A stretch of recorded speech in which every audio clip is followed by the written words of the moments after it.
구원의 주 하나님 아버지, 예수 그리스도의 십자가 사랑을 찬양하며 감사와 영광을 올려드립니다.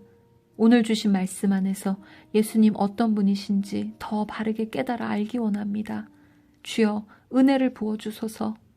우리 구세주 예수 그리스도의 이름으로 기도드립니다. 아멘. 마가복음 12장. 예수께서 그들에게 비유로 말씀하기 시작하셨다. 어떤 사람이 포도원을 일구어서 울타리를 치고 포도즙을 짠 확을 파고 망대를 세웠다. 그리고 그것을 농부들에게 새로 주고 멀리 떠났다.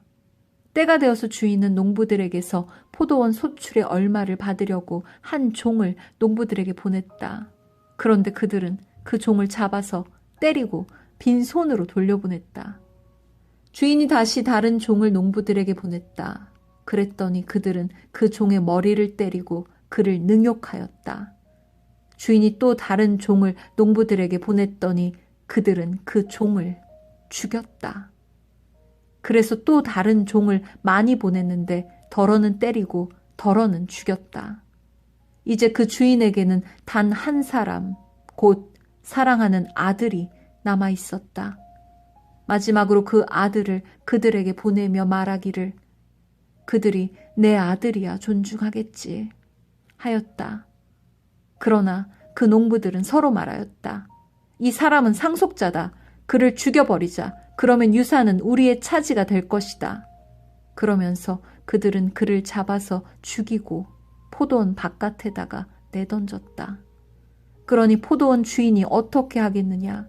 그는 와서 농부들을 죽이고 포도원을 다른 사람들에게 줄 것이다. 너희는 성경에서 이런 말씀도 읽어보지 못하였느냐? 집을 짓는 사람이 버린 돌이 집 모퉁이의 머릿돌이 되었다. 이것은 주님께서 하신 일이요. 우리 눈에는 놀랍게 보인다. 그들은 이 비유가 자기들을 겨냥하여 하신 말씀인 줄을 알아차리고 예수를 잡으려고 하였다. 그러나 그들은 무리를 두려워하여 예수를 그대로 두고 떠나갔다. 그들은 말로 예수를 책잡으려고 바리새파 사람들과 헤롯 당원 가운데서 몇 사람을 예수께로 보냈다. 그들이 와서 예수께 말하였다. 선생님, 우리는 선생님이 진실한 분이시고 아무에게도 매이지 않는 분이심을 압니다. 선생님은 사람의 겉모습으로 판단하지 않으시고 하나님의 길을 참되게 가르치십니다. 그런데 황제에게 세금을 바치는 것이 옳습니까? 옳지 않습니까? 바쳐야 합니까? 바치지 말아야 합니까? 예수께서 그들의 속임수를 아시고 그들에게 말씀하셨다. 어찌하여 나를 시험하느냐? 데나리온 한 잎을 가져다가 나에게 보여보아라. 그들이 그것을 가져오니 예수께서 그들에게 물으셨다. 이 초상은 누구의 것이며 적힌 글자는 누구의 것이냐? 그들이 대답하였다. 황제의 것입니다.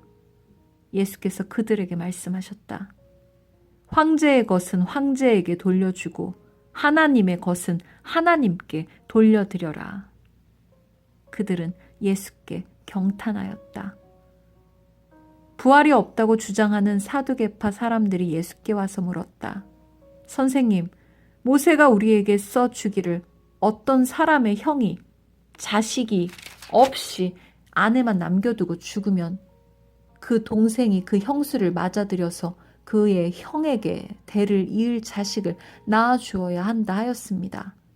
형제가 7 있었습니다. 그런데 마지가 아내를 얻었는데 죽을 때에 자식을 남기지 못하였습니다. 그리하여 둘째가 그 형수를 맞아들였는데 그도 또한 자식을 남기지 못하고 죽고 셋째도 그러하였습니다. 7이 모두 자식을 두지 못하였습니다. 맨 마지막으로 그 여자도 죽었습니다.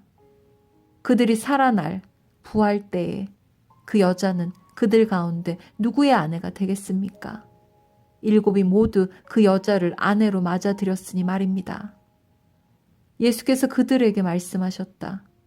너희는 성경도 모르고 하나님의 능력도 모르니까 잘못 생각하는 것이 아니냐.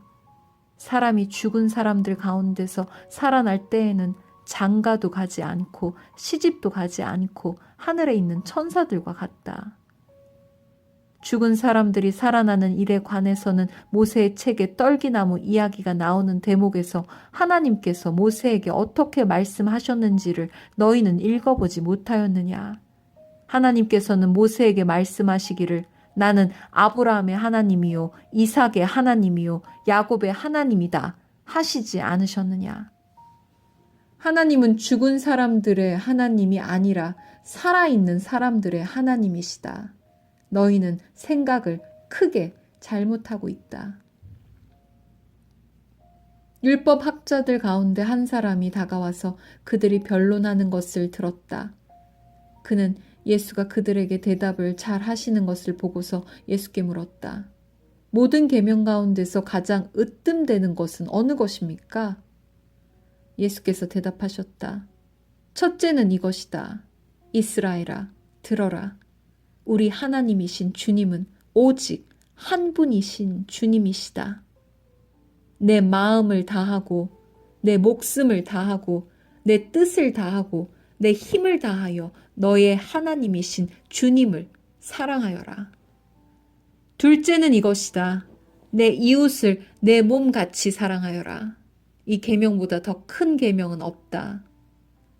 그러자 율법학자가 예수께 말하였다. 선생님, 옳은 말씀입니다. 하나님은 한 분이시오. 그 밖에 다른 이는 없다고 하신 그 말씀은 옳습니다.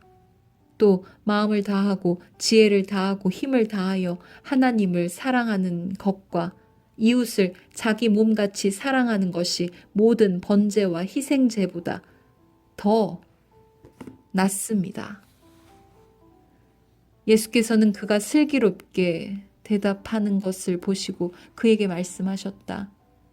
너는 하나님의 나라에서 멀리 있지 않다. 그 뒤에는 감히 예수께 더 묻는 사람이 없었다. 예수께서 성전에서 가르치실 때 이렇게 말씀하셨다. 어찌하여 율법학자들은 그리스도가 다윗의 자손이라고 하느냐? 다윗이 성령의 감동을 받아서 친히 이렇게 말하였다. 주님께서 내 주께 말씀하셨다. 내가 내 원수를 내 발 아래에 굴복시킬 때까지 너는 내 오른쪽에 앉아 있어라. 다윗 스스로가 그를 주라고 불렀는데 어떻게 그가 다윗의 자손이 되겠느냐? 많은 무리가 예수의 말씀을 기쁘게 들었다. 예수께서 가르치시면서 이렇게 말씀하셨다. 율법학자들을 조심하여라. 그들은 예복을 입고 다니기를 좋아하고 장터에서 인사받기를 좋아하고 회당에서는 높은 자리에 앉기를 좋아하고 잔치에서는 윗자리에 앉기를 좋아한다. 그들은 과부들의 가산을 삼키고 남에게 보이려고 길게 기도한다. 이런 사람들이야말로 더 엄한 심판을 받을 것이다. 예수께서 헌금함 맞은쪽에 앉아서 무리가 어떻게 헌금함에 돈을 넣는가를 보고 계셨다. 많이 넣는 부자가 여럿 있었다. 그런데 가난한 과부 한 사람은 와서 렙돈 2닙 곧 한 고드란트를 넣었다. 예수께서 제자들을 곁에 불러놓고서 그들에게 말씀하셨다. 내가 진정으로 너희에게 말한다. 헌금함에 돈을 넣은 사람들 가운데 이 가난한 과부가 어느 누구보다도 더 많이 넣었다. 모두 다 넉넉한 데서 얼마씩을 떼어 넣었지만 이 과부는 가난한 가운데서 가진 것 모두 곧 자기 생활비 전부를 털어 넣었다. 아멘.